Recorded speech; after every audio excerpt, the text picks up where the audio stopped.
Jumpa kembali di channel Omas Solusi Indonesia dengan membawakan satu topik baru dengan judul Kenali Makna Chat Kolektor dan Cara Menjawabnya. Chat ancaman ataupun chat provokasi. Pada kesempatan kali ini, saya akan berbagi sebuah wacana, saya akan berbagi sebuah edukasi, dan ini sangat terkait dengan video minggu kemarin yang saya upload tanggal 23 Desember 2021 di hari Kamis dengan judul Serba-serbi Hadapi Kolektor episode yang ke-14. Jadi, jika Anda ingin lebih paham ketika menonton video ini, saya sarankan Anda harus menonton dulu video saya di Serba-serbi Hadapi Kolektor episode yang ke-14. Karena ini basicnya ketika saya menjawab pertanyaan-pertanyaan yang masuk daripada pemirsa, di sana sudah saya kasihkan hal yang baku, yang wajib, intisari kata kalimat yang wajib Anda jawab dulu. Dan ini adalah kelanjutannya. Baik, judulnya sudah sangat jelas, kita harus mengenali makna chat dari kolektor. Apakah itu chat ancaman, apakah itu chat provokasi, dan sekaligus kita harus bisa menjawab chat-chat tersebut dengan baik dan benar. Jadi saya ulang sedikit bahwa chat dari kolektor itu hal yang krusial dan harus Anda lakukan dulu. Anda harus untuk mengetahui isi chat pasti membuka, dan setelah membuka intisarinya sebenarnya sama. Mereka di awal mula adalah menginformasikan entah itu ada nilai tagihan kita beserta bunga dan denda, dan kemudian adanya program diskon, atau entah itu hanya sebatas sebuah arogansi mengecat untuk membuat Anda merasa terancam atau terprovokasi. Intinya setelah mereka mengecat apapun yang sudah saya sebutkan tadi, entah itu isinya nada ancaman, entah itu nada provokasi, itu satu kata sebelum Anda melanjutkan seperti apa yang akan saya bahas ini, Anda harus menjawab dulu dengan intisarinya adalah saat ini saya belum ada keinginan untuk menyelesaikan hutang kartu kredit yang saya miliki. Nah, itu intisarinya dulu. Dan biasanya itu setelah kita menjawab itu mayoritas bilang kenapa, terus kemudian mulailah kadang-kadang ada tanya yang kenapa, ada yang tanya mulai melakukan chat bermakna ancaman, ada yang mengecat sebuah maksud provokasi. Di sini saya sudah menyiapkan beberapa topik yang akan kita bahas. Kita akan mulai dulu membahas tentang chat seperti apa, yang chat yang kita kategorikan sebagai sebuah ancaman, ya. Di sini ada 6, saya kasih 6 contoh chat ancaman, dan saya kasih 4 chat yang bersifat provokasi, termasuk jawabannya bagaimana. Baik, saya akan mulai langsung masuk ke membahas chat yang bersifat ancaman. Saya akan mulai dulu yang pertama. Sebentar, saya siapkan bahannya. Baik, chat yang seringkali ancaman itu, ancaman ada 2 macam. Ancaman yang bersifat normal atau memang itu sebuah regulasi atau sebuah aturan yang sudah baku, itu saya anggap bukan ancaman serius. Jadi itu wajar kalau dia mengatakan hal-hal yang itu. Dan ada satu lagi yang ancaman yang sudah keluar dari baik itu aturan penagihan seperti di Surat Edaran Bank Indonesia nomor 14/17/DSP.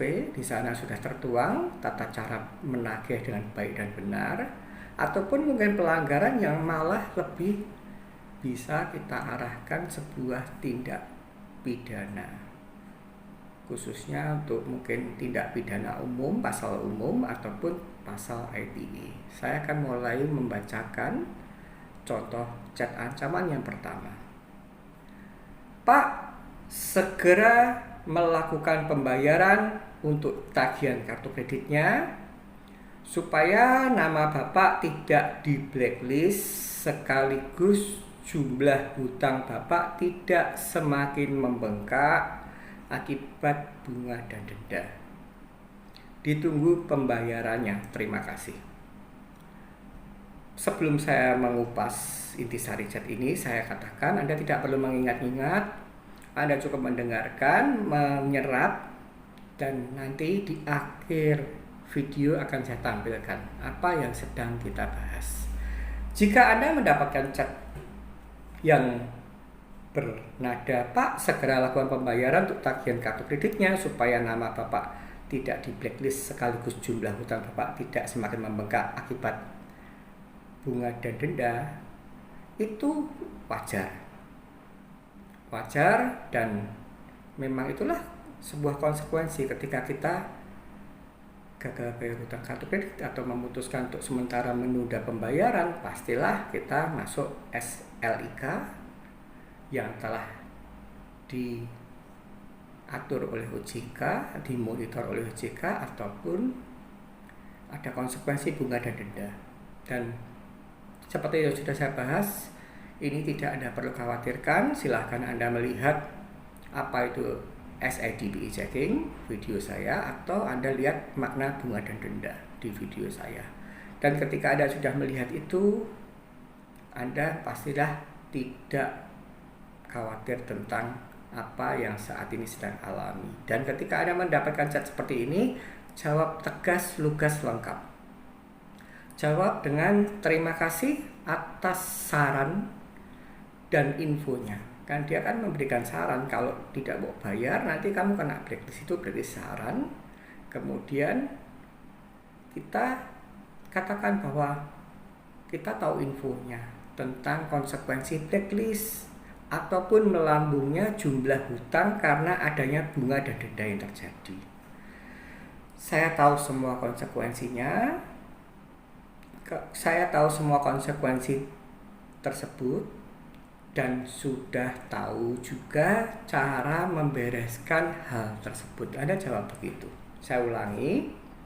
Terima kasih atas saran dan informasinya tentang konsekuensi blacklist ataupun melambungnya jumlah hutang karena adanya bunga dan denda yang terjadi. Saya sudah tahu semua konsekuensinya. Saya sudah tahu semua konsekuensi tersebut dan sudah tahu cara membereskan kedua hal tersebut. Jadi ancaman yang pertama ini normal dan Anda tidak perlu menjawab dengan mengikuti ritme atau mengikuti model cara chat mereka. Ya, itu yang pertama. Kita sudah selesai ancaman yang pertama normal. Kemudian kita membahas contoh ancaman yang kedua.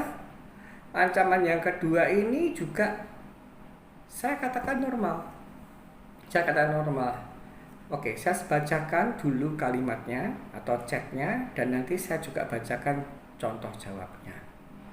Yang kedua, penagihan lapangan yang pantas tangani Anda, Bu. Jadi ini begini. Jika Anda melihat di serba-serbi hadapi kolektor episode yang ke-14, itu ketika kita menjawab untuk sementara waktu dan sampai batas waktu yang belum bisa saya tentukan, saya memutuskan untuk tidak membayar hutang kartu kredit saya. Itu kan saya ajarkan begitu. Dan ketika itu dikirim oleh card holder atau pemegang kartu kredit yang saat itu sedang menunggak, kalimat itu di-replay oleh kolektor dan langsung menggertak, mengancam penagihan lapangan yang pantas tangani Anda, Bu. Jadi istilahnya dia merasakan bahwa jawabannya ini tidak bisa lagi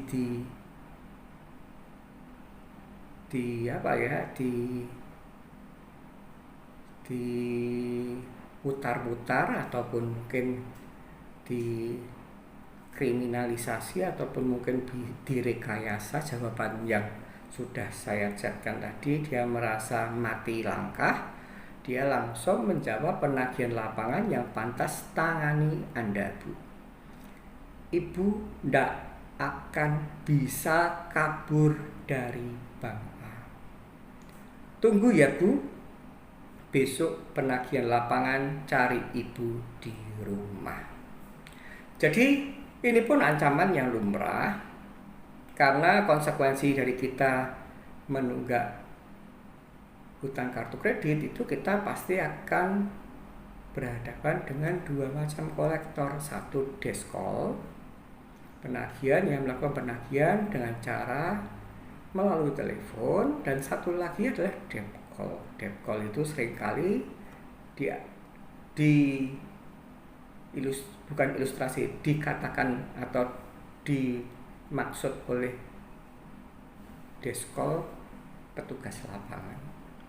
Dan itulah ancaman yang sudah lumrah, karena sudah saya katakan di ilmu komunikasi bahwa ketemu debt call sama deskol itu mengerikan yang mana? Sebenarnya tidak ada yang mengerikan, cuman ketika Anda bertemu dengan debt call itu seluruh tujuan komunikasi tercapai 100%. 7% makna seperti yang sudah saya katakan, 38% adalah intonasi, lemah lembut suara, dan yang 55% ini dipegang oleh bahasa tubuh, gestur tubuh, sehingga dianggap ketika Anda bertemu dengan debt call dan Anda tidak mempersiapkan mentalitas dan bahan-bahan yang harus Anda pegang sebagai sebuah senjata pamungkas, maka Anda akan kacau balau. Jadi itulah ancamannya petugas lapangan, dan jawablah. Dan ini saya katakan, Anda kalau menjawabnya serius, Anda kalau menjawabnya itu tidak mengikuti ritme si kolektor, apalagi tidak menjawab, itu nanti impactnya bahwa wah, ini berarti card holdernya adalah tidak tahu hukum, tidak melek hukum, dan condong takut kalau tidak jawab. Apalagi Anda langsung hapus chat. Jadi saya berikan arahan pada Anda boleh sedikit tidak serius ketika menjawab tadi ancaman. Jangan kabur ya, Bu ya. Besok petugas lapangan akan datang ke rumah. Jawab aja dengan sukacita, dengan sebuah canda, sedikit canda.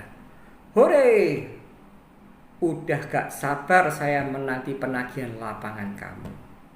Dan sudah saya katakan pada Anda bahwa segarang-garangnya debt call yang dikirim selama itu adalah debt call hutang kartu kredit, utusan dari bank penerbit kartu kredit, Anda santai-santai saja, tidak perlu Anda stres, khawatir. Dia bukan preman, dia hanya berusaha menyerupai preman. Bahkan di video atau episode yang berikutnya akan saya bahas pada Anda bahwa tidak semua debt call itu bertampang seram. Nanti akan ada saya bahas. Jadi jawab aja, hore, udah gak sabar saya menanti penagihan lapangan kamu, dan kasih tulisan atau kasih emoticon. Dan kebetulan yang saya kasih contoh kepada Anda ini, saya kasih emoticon pakai kacamata hitam. Tolong ya, pilihkan penagih lapangan Bank A yang paling seram. sampaikan itu. Karena ini penting sekali. Ini sangat penting sekali untuk menunjukkan bahwa kita adalah tahu hukum dan kita tahu siapa yang akan mereka kirim dan apa yang diperbolehkan dilakukan dan apa yang tidak diperbolehkan dilakukan kita tahu, sehingga kita ini tidak mempan ditakut-takuti oleh model ancaman yang kedua. Semoga Anda paham, dan kalau misalkan Anda bingung atau kepengen review, nanti review setelah akhir video. Dan saya akan masuk ke contoh ancaman yang ketiga. Ancaman yang ketiga ini adalah chat ini berbunyi begini. Saya bacakan dulu lengkap tadi karena saya di contoh yang 1, 2 saya potong-potong. Jadi kalau ini saya lengkapkan dulu ya. Saya di sini dari Bank A. Punya hak untuk menghubungi relasi Bapak. Ingat, Bapak sendiri yang telah mengisi salah satu relasi Bapak di formulir pengajuan KK. Saya punya hak sesuai SOP untuk konfirmasi ke pihak relasi Bapak. Barangkali relasi Bapak bisa saya hubungi secara baik dan tidak seperti Bapak. Tidak niat dalam kurung, tidak niat bayar, kurung tutup, apalagi usaha ataupun tanggung jawab. Jadi sudah saya katakan di video-video yang lalu bahwa ketika kita mau ngisi form aplikasi pengajuan kartu kredit, kita memang telah menulis atau bank meminta satu nama sebagai emergency call atau keluarga serumah yang dapat dihubungi ketika sedang ada perkara. Nah, di situ kita tanggung jawab kita. Jadi yang kita cantumkan tuh bank punya hak untuk menelpon orang tersebut. Akan tetapi di sini chat ini dibuat maknanya blur sama kolektor. Saya punya hak sesuai SOP untuk mengkonfirmasi ke pihak relasi Bapak. Relasi Bapak ini langsung sudah tidak sama dengan yang chat di atas. Relasi Bapak itu dia tidak mengatakan sesuai dengan formulir. Artinya kalau sesuai formulir pada saat kita mengajukan kartu kredit, yaitu keluarga serumah yang dapat dihubungi, itu sah. Akan tetapi jika mana dia mulai menghubungi orang yang tidak tercantum, itu artinya dia sudah melakukan pelanggaran. Jadi kita tunggu saja bola panas dari makna chat ini. Jadi sudah saya bacakan, saya punya hak sesuai SOP untuk konfirmasi pada pihak relasi Bapak.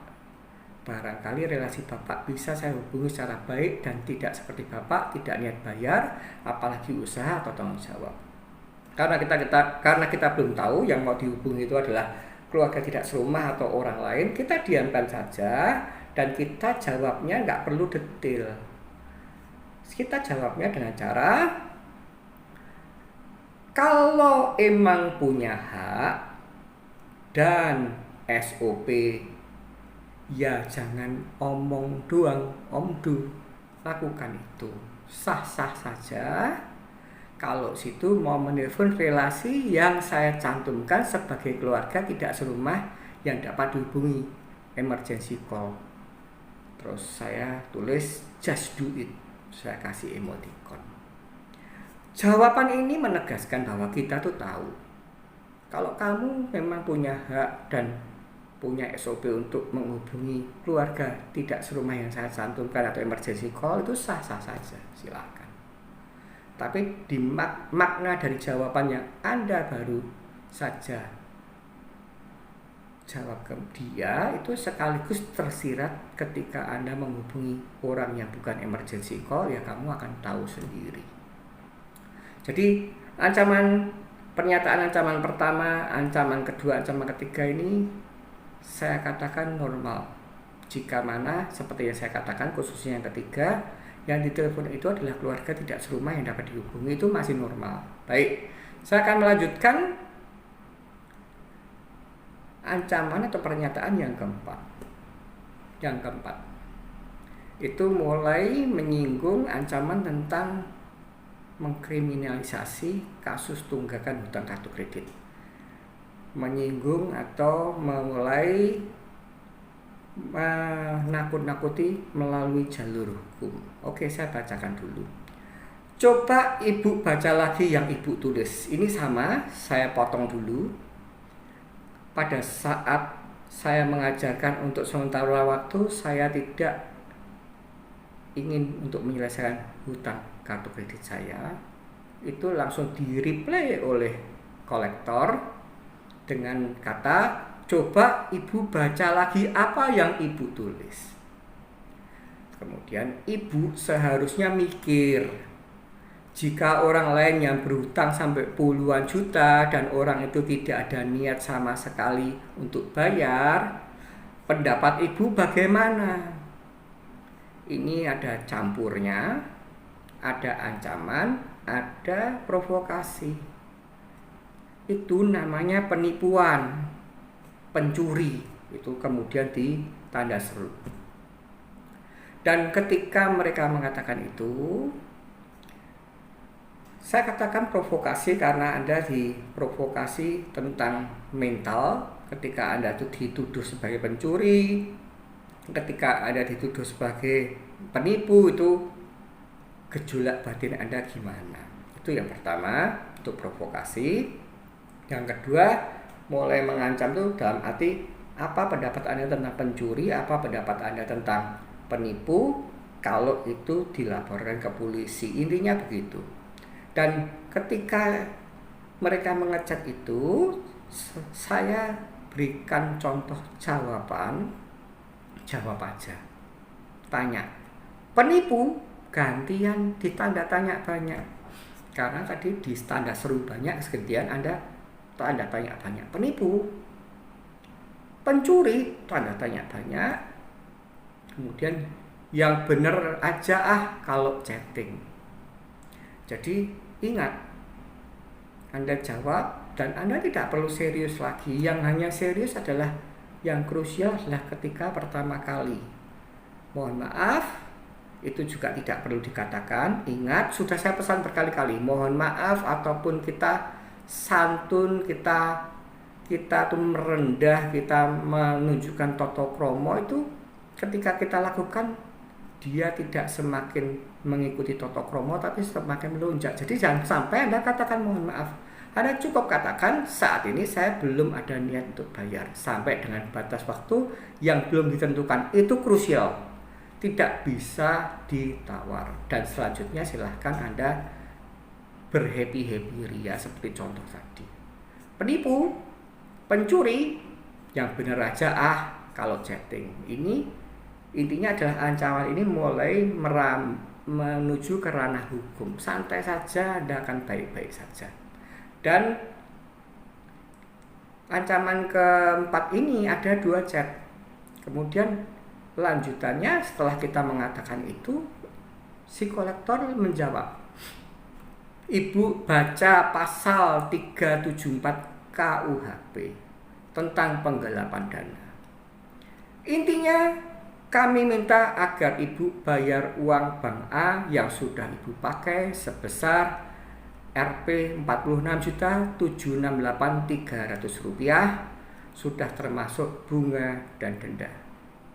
Selayaknya Ibu sadar tunggakan Ibu itu tidak kecil, dan dari tahun 20XX Ibu macet sampai sekarang sama sekali tidak ada pembayaran. Oke. Jadi Anda sudah tahu, sudah saya jelaskan bahwa ini mulai mengkriminalisasi, menakut-nakuti ancaman dengan adanya pasal Kitab Undang-Undang Hukum Pidana pasal 378 penggelapan. Jangan khawatir, don't worry. Ini hanya gertak sambal saja. Karena ini tidak akan bisa direalisasi. Dan Anda cukup jawab. Jawabnya tidak perlu serius, tapi maknanya mengena. Jawab aja. Kenapa harus baca pasal 374 KUHP? Kasian banget Desko coba-coba mengkriminalisasi kasus tunggakan kartu kredit. Kasih emoticon yang aneh-aneh. Sono, segera buat laporan polisi atas tunggakan kartu kredit saya. Ditunggu. N, coba baca Undang-Undang Hak Asasi Manusia pasal 19 ayat 2 nomor 39 tahun 1999. Supaya Anda bisa jadi desko yang lumayan pandai. Sampaikan itu. Jadi makna-makna kata Anda tidak harus baku meniru kata-kata saya, tapi intisarinya harus masuk semua. Jadi itu pesan saya. Dengan Anda menjawab ini, langsung tipe chat ancaman keempat ini patah. Baik, saya akan melanjutkan tipe chat ancaman yang kelima. Ini juga sama, masih dan coba-coba menakut-nakuti, mengkriminalisasi dan menakut-nakuti tentang jalur hukum. Siang Ibu A, segera bayar tunggakan kartu kreditnya ya. Bu, jika tidak segera, data Ibu akan dilimpahkan ke kantor hukum ya. Ditunggu kerjasamanya. Jadi ini sama. Kan Anda tahu bahwa banyak sekali bank mengirimkan surat somasi yang menggunakan pengacara, jasa pengacara atau kantor hukum. Itu Anda santai saja.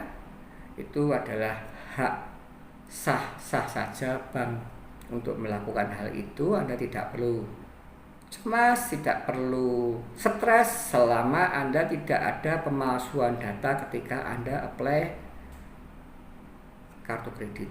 Pemalsuan data itu maksudnya misalkan Anda pakai KTP bodong. KTP bodong itu asli tapi palsu, itu bahaya sekali. Jadi banyak pemalsuan yang mungkin bisa dikatakan itu asli tapi sebenarnya itu palsu, tidak terdaftar di Dukcapil, atau mungkin Anda memalsu yang sering kali terjadi NPWP bodong. Karena salah satu syarat untuk punya kartu kredit adalah NPWP, itu bisa terjadi. Dan jika itu memang ada unsur pemalsuan, baru jika itu diketahui oleh bank, Anda akan dapat celah untuk pasal pidana nomor lainnya, bukan 374 penggelapan. Jadi ini Anda tidak perlu khawatir dan jawab aja siap. Ditunggu limpahan data saya ke kantor hukumnya. Dah, itu begitu saja, ada cukup. Itu yang kelima. Nah, tipe chat ancaman yang kelima yang menyangkut tentang hukum. Dan yang keenam ini dahsyat. Sesuai dengan janji saya di serba-serbi hadapi kolektor yang ke-14, saya akan pasang. Ini jika mana cardholder atau pemegang kartu kreditnya ini mau kooperatif dengan saya dan mau memberi pelajaran kepada mereka, akan kami dampingi tim legal saya, dan ini pasti kena pidana karena ancamannya begini: siapkan uangnya, lunasi hutang Bapak seluruhnya. Kalau tidak ada uang yang disetor, saya akan acak-acak Bapak punya kafe juga salonnya ya. Jadi seperti yang saya katakan, ketika kita menjawab prosedur baku, saat ini saya tidak ingin menyelesaikan hutang kartu kredit sampai batas waktu yang belum bisa ditentukan, itu langsung di-replay oleh kolektor dengan kata-kata ini. Dan ini pengancaman, kriminalnya sudah masuk. Anda sudah tahu di sosial media, di TV, di pemberitaan, tidak sedikit orang yang mengancam melalui media sosial atau chatting, dan ketika itu dilaporkan oleh korbannya, pelakunya ditangkap, ditahan, diadili, dan dipenjara. Jadi ini kan mengancam sekali. Kalau tidak ada uang akan diacak-acak. Ini klien saya ini punya kafe dan salon, jadi di database-nya ada. oleh bank, sehingga dia bisa katakan kalau tidak disiapkan nanti salon Anda sama kafe Anda saya acak-acak ya. Ini saya katakan ulang, ini kalau Anda mau laporkan mereka kena ya. Jadi itu, dan jawabannya jawab aja jika itu terjadi, jika ditulis oleh demikian, jawab aja langsung dengan demikian. Sebentar, ini apa, saya punya handphone lowbat ngedrop.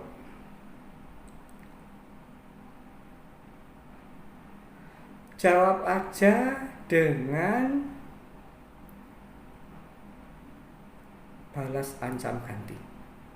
Top markotop berani ancam acak-acak kafe dan salon saya tunggu nyali kamu koboi. Jika kafe atau salon saya ada keonaran, saya langsung laporkan polisi, dan chat kamu sudah saya screenshot sebagai barang bukti pengancaman dari seorang deskol yang mengaku dari Bank A, dari instansi penagihan bagian hukum Bank A, Jakarta Pusat. Katakan itu, tegaskan bahwa kamu sudah mengancam, dan ketika entah apapun dan siapapun dia di kafe saya atau di salon saya ada keonaran, yang saya langsung buatkan laporan sebagai yang saya laporkan adalah Anda, karena saya punya screenshot. Anda katakan itu. Jadi itu jenis-jenis ancaman yang sering kali muncul. Ada yang sifatnya normal, ada yang sifatnya sudah menuju ke ranah tindak pidana. Jadi Anda santai saja, kita tunggu balasan jika kita membalas seperti apa yang saya ajarkan. Dan saya akan melanjutkan dengan tadi ancaman sudah, saya akan melanjutkan untuk yang bernada provokasi. Provokasi yang pertama ini begini. Sudah saya katakan biasanya adalah tentang religi, dosa dan sebagainya. Akan saya bacakan. Namanya hutang, sampai kapanpun ibu pasti ditagih. Kasarnya yang terhormat doa di akhirat pun sama saja. Ingat dosa Bu, kapan lagi bisa mempertanggungjawabkan? Saya katakan pada Anda bahwa tidak lain tidak bukan jika kolektor berkata-kata tentang dosa, kita tidak ada satu manusia pun yang luput dari tindakan berbuat dosa.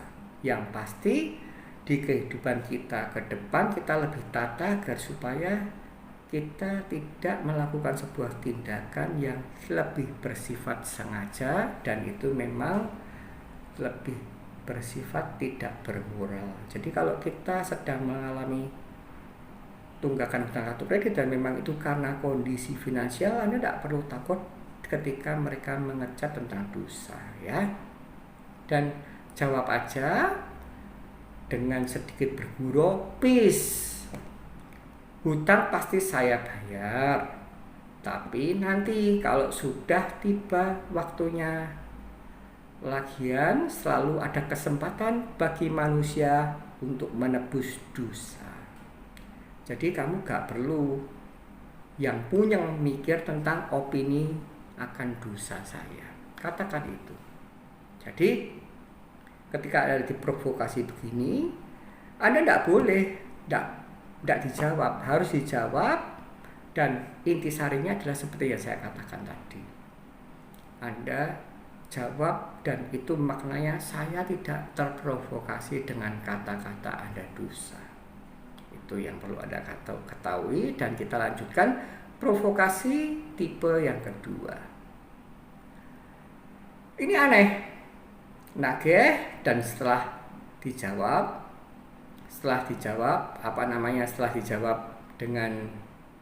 dengan apa namanya itu tadi, sementara ini belum ingin membayar hutang dan sampai batas waktu yang belum dapat ditentukan, tahu-tahu dia mengecek begini, giliran bayar hutang ditagih susah. Jadi kolektor mengecek gitu dan dikasih emoticon dengan jempol dibalik. Anda tidak perlu terprovokasi tentang hal ini. Anda cukup jawab dengan seperti berbalas pantun. Berbalas pantun Anda tahu ya. Jadi harus apa yang dia katakan ada korelasinya. Jawab aja dengan giliran nanya kapan segera dibayarkan, dijawab belum ada rencana selesaikan tunggakan, kamunya malah baper. Jawab aja begitu. Jadi ini provokasi. Anda tidak perlu emosi, Anda jawab, asumsikan atau ilustrasikan Anda sedang berbalas pantun. Dan ketika Anda jawab itu, kita tunggu reaksinya. Dan provokasi berikutnya adalah lebih baik makan tahu dan bayar kontan, Pak, daripada Bapak makan empal tapi hutang. Nah, aneh kan?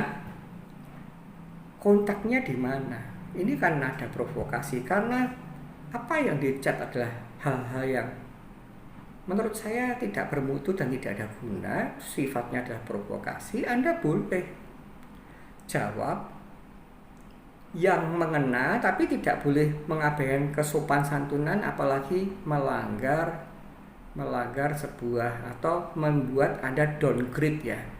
Jadi jika mereka itu, kita bisa ibaratkan kata-katanya itu brengsek, ya kita tidak perlu mengimbangi downgrade. Jawab aja lah, wong kok tahu-tahu kok lebih baik saya makan tahu dan bayar kontan Pak daripada Bapak makan empal tapi hutang. Jawab aja. Nah itu dia, kamu sok kepo.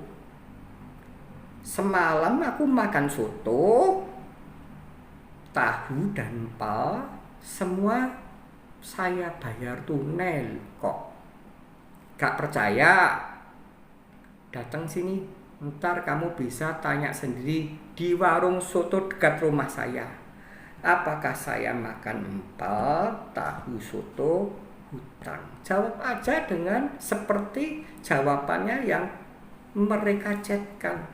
Tidak bermutu dan bernada provokasi. Jadi intinya adalah semua chat yang dikirim ke kita itu fungsinya untuk memprovokasi kita, membuat kita jengkel.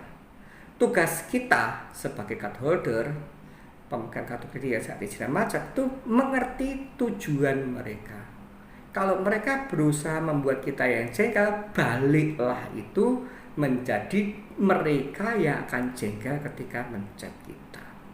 Oke, saya akan lanjutkan untuk provokasi yang terakhir.